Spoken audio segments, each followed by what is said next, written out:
Hello, everyone, and welcome to English Pod. My name is Marco. And I'm Catherine, and today we have a fun game-focused lesson for you. That's right. Today we have an elementary lesson, and it's all about playing board games.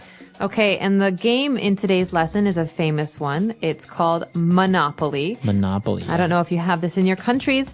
It's a game in which you try to earn money and sell property and buy property.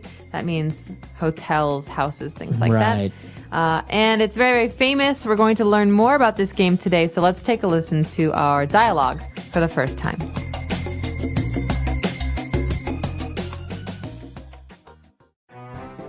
Hey, why did you take that money?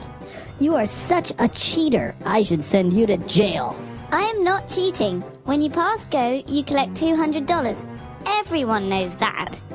Well, you can't just take the money. You have to ask the bank for money. And I'm the banker. Banker, Yes? can I have my $200, please? Sure. Here you are, $200. Thank you. Please come again. Now it's my turn to roll the dice.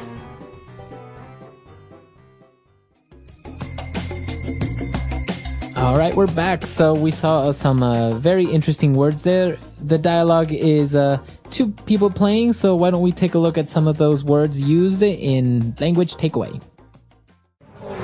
Language takeaway. This first word we can hear when we play games. It's not a good thing to be, but it's very common. The word is cheater. A cheater. All right, and that's a noun. A person that is a cheater. If somebody says you are a cheater, what does that mean? This means the person is not honest at games. For example, Marco, you and I are playing a card game, and you go to the bathroom. And then I take the cards I want. I hide the cards I don't want. That's called cheating. Right. Okay, the verb to cheat. But here, a person who cheats is a cheater. Okay. You're a cheater. He's a cheater. All right, and remember that you say cheater, right? Because sometimes many people that are learning English would say you are a cheat, right? Now, cheater here is the noun. That means it's the name of the person who does this.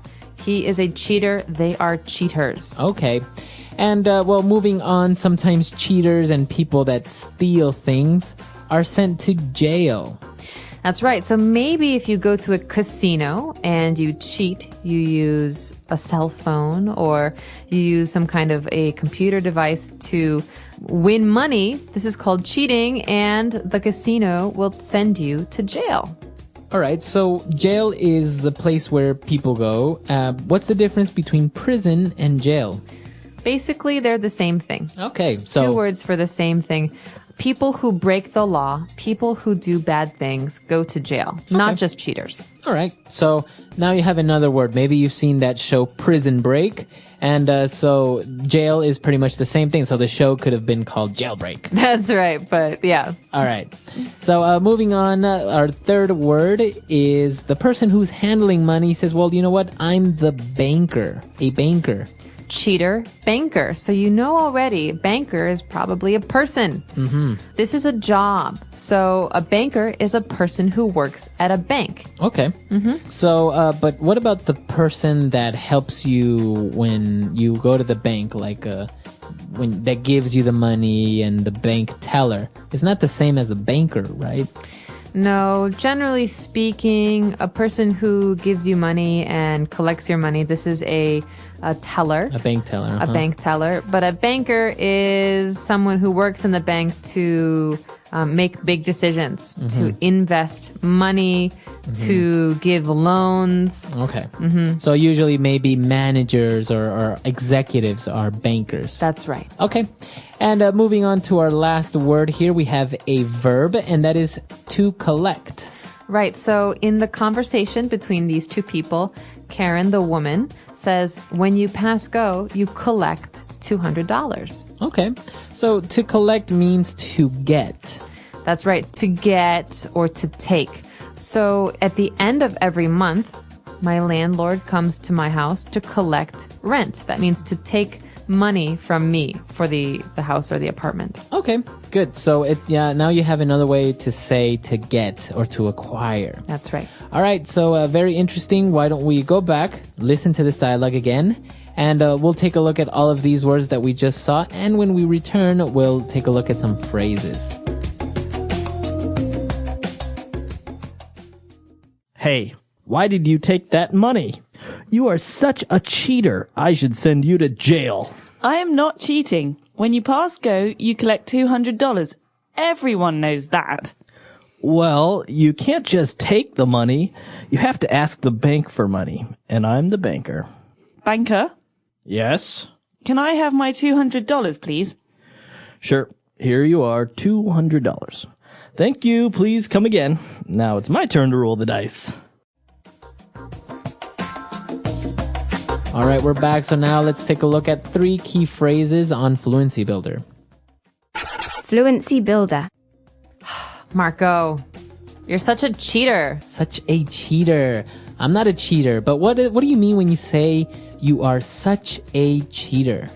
So we This- know cheater, right? That's right. You could say this for many different things. You're such a liar. Ah, You are such a such a terrible person. You're such a bad person. Right. Normally we say this when we want to criticize someone, when we want to say something mean or negative. You're such a means you're really a bad person. You're really a cheater. Right. So obviously because we are using a noun, we can't really use an adverb, right? If you're saying an adjective like, I am very happy. You can't say, you are very cheater. No. You wouldn't say that. You have to use a different sentence structure to give emphasis. So in this case, you could say cheater. Right. Okay, but that's not as strong, is it? As such a cheater. You are such a cheater. That means, gosh, you're a really big cheater. Right, exactly. So this is the way that you would use that structure, such a, and then a noun that is describing this person, right? You could also use it for positive statements like, you're such a good friend. Very good. So then you are using the adjective, you are such a good friend. You're such a nice person. Okay, excellent. All right, so moving on, we saw another interesting phrase when he said, well, you know what? You can't just take the money. So what does he mean when he says can't just? Okay, we could say you can't take the money. This is basically a rule. You can't take the money. But you can't just take the money means there are other things you have to do before you take the money. Okay? You have to, in this case, ask the banker for the money. Or, for example, if I want to drive a car, I can't just go buy a car. I need to first get a driver's license. I need to learn how to drive. Right. I need to register. So you can't just here means there's some things we need to do before this happens. Right. You can't just means you can't do these things that easily. You have to do other things before it, as you said. Exactly. Okay, so very interesting. We will try to use that one in a sentence. But moving on to our last phrase, when the person said, you know what, all right, you want your $200? Here you are.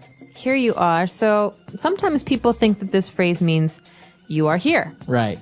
Which it could in some cases.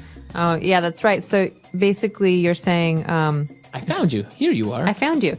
But in this case, this doesn't make sense. We're talking Right. about money. We're talking about a game. So if you think about this, here you are, you can imagine someone is giving someone else a thing. An object. So in the case of the bank teller, remember we were talking about getting money at a bank?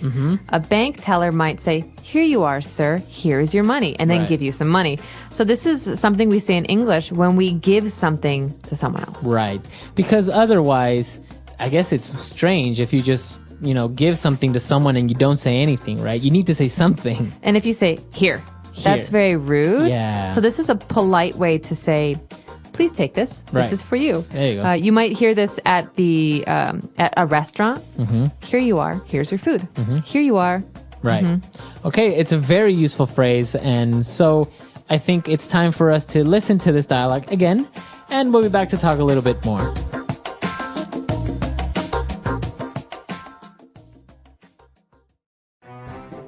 Hey, Why did you take that money? You are such a cheater. I should send you to jail. I am not cheating. When you pass go, you collect $200. Everyone knows that. Well, you can't just take the money. You have to ask the bank for money. And I'm the banker. Banker, Yes? can I have my $200, please? Sure. Here you are, $200. Thank you. Please come again. Now it's my turn to roll the dice.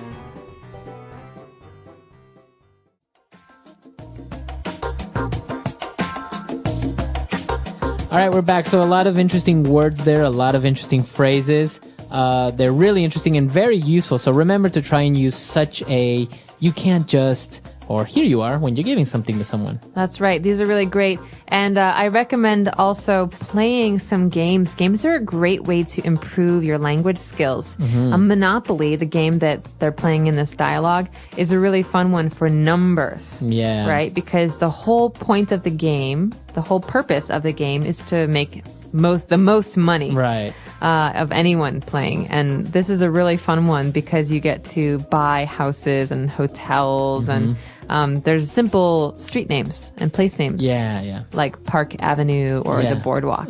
So you'll learn a lot of really great things about American culture and English. Yeah, it's a really good game, very popular. I'm sure they have it in your language, but if you could get it in English, that would be really great.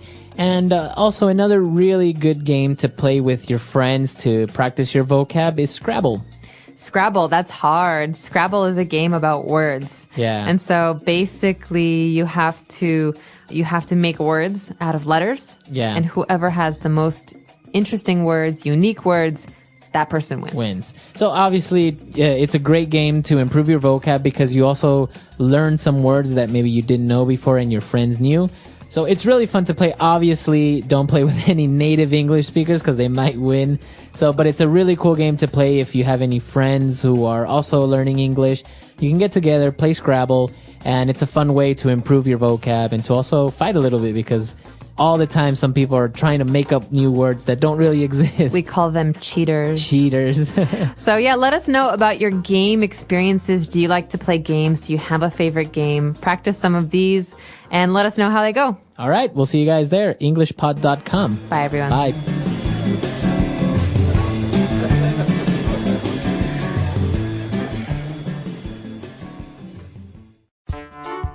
The English Pod Audio Review. Listen to the meaning, then say the vocabulary word. So extreme a degree. Such a.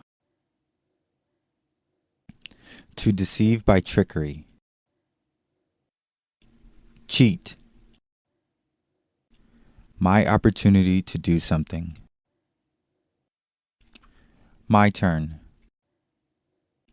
Place where prisoners are kept. Jail. Used to ask for permissions. Can I? The player in charge of the bank and gambling games.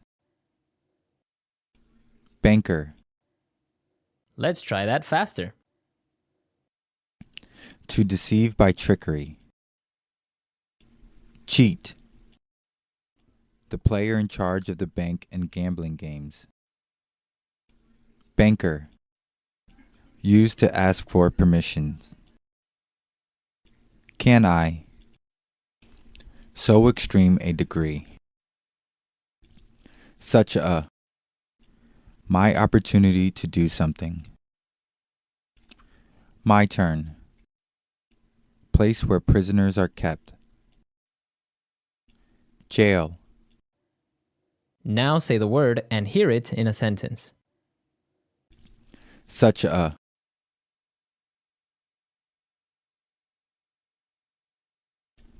Mike is such a loser. He has no ambitions or goals in life. Such a. Amanda is such a phony. You can never really believe her. Such a. He is such a playboy. He has many girlfriends. Cheat. My classmate was cheating on the exam. Cheat. Carol always cheats when we play games together. Cheat. My parents taught me never to cheat people. Can I? Can I have your ice cream? Can I? Can I have a taste of your soup? Can I? Can I have some money, please? My turn. It's your turn to wash the dishes. My turn. It's his turn to clean the room. My turn. It's my turn to get on the ride.